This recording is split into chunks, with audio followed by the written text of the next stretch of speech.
Welcome back to another episode of Runner's High. I'm Jesse Funk, and on today's episode, let's talk about, can you run every day?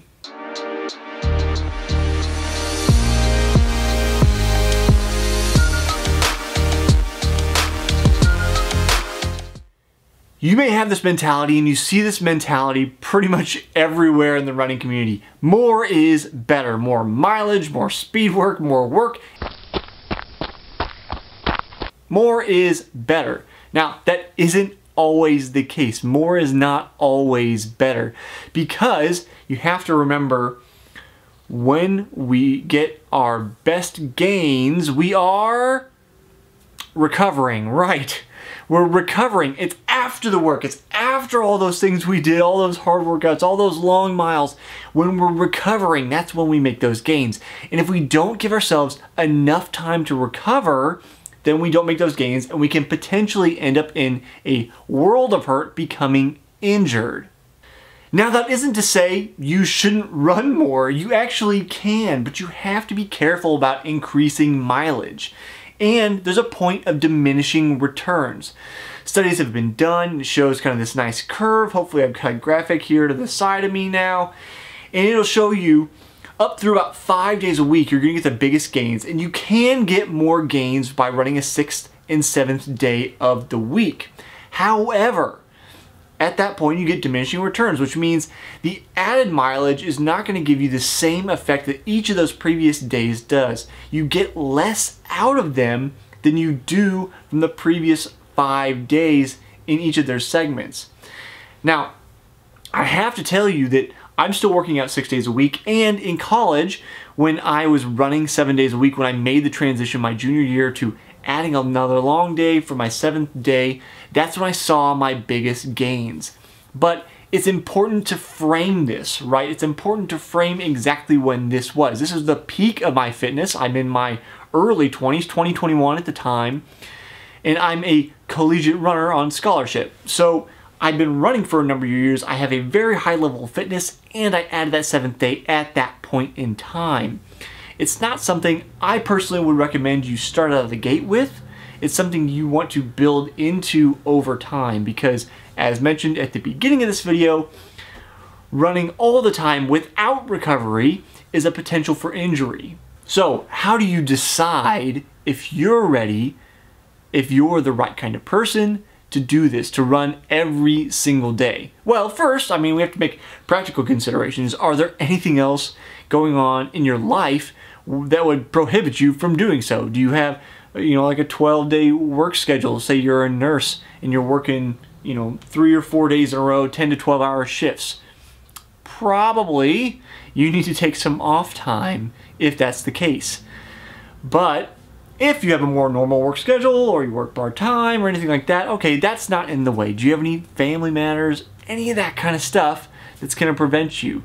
Remember, running should enhance your life, hopefully not be the entirety of your life. This is a mistake I made early on, and hopefully I'm correcting now, trying to enjoy a little bit more of my family, friends, the best we can right now during COVID.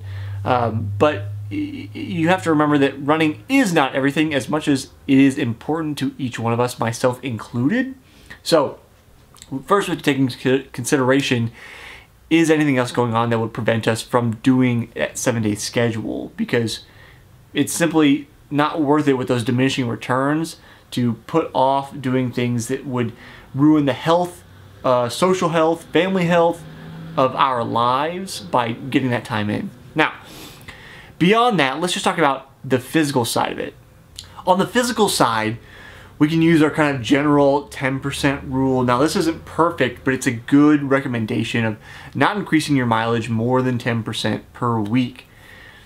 This is where you think, okay, I'm running 10 miles this week, I'm gonna run 11 the next week. Now, I personally do a 2 up, 1 down system. I've done 3-1, which is where you build for 2 weeks or 3 weeks, and then you come back down for 1 for recovery. And you can use that pattern to build and build and build. And there's a point where adding an extra day, you can go up to 5 days through that system and build, you can build pretty easily into 40, 50 mile weeks. And then there's a point around there, this is my personal recommendation, where you're going to start needing to add a 6th and then possibly 7th day if you want to get beyond that. So if you're running less than 50 miles a week, possibly less than 40 miles a week if you want to stay 6 days, then most likely there's no reason for you to go beyond 5 days. Having those extra days for rest is going to be more important for you as you're building than it is for gaining fitness.